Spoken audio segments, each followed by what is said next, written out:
But at the same time, you've said that, quote, I don't believe there's pleasure in life. I believe there's only a relief from pain.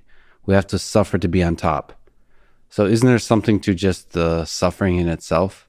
Just doing really difficult shit just to get to the top? To explain that and so people can relate to it, because not everybody's a fighter, I think the best example I can give is, let's say you haven't eat for a long time and you're craving, right? So you're suffering.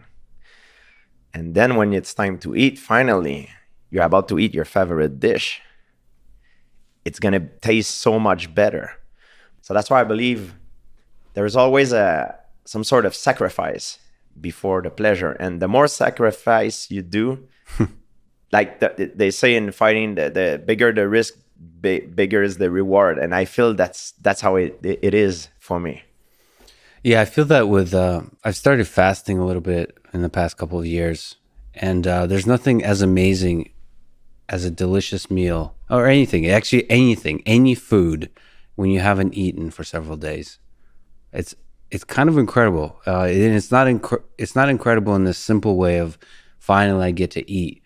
It's you get to truly experience the beauty of what it is to be alive. Like that little piece of food, you see all the flavors. You feel just the experience of it is ultimately of gratitude of how awesome it is to be alive.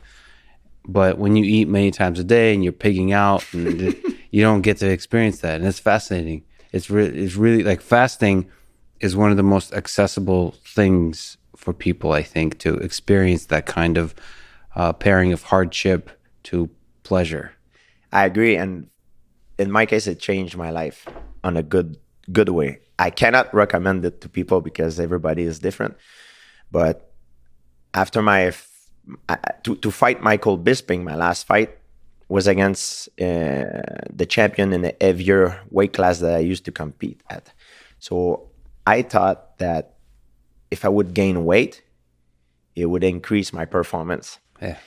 And I struggle a lot to gain weight. I gain about 8 to 10 pounds.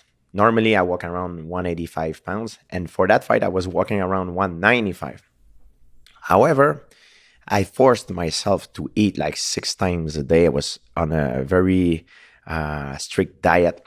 And it didn't feel right to me because I feel like I was carrying, like a little bit like I was carrying a bag on my shoulder. Mm-hmm.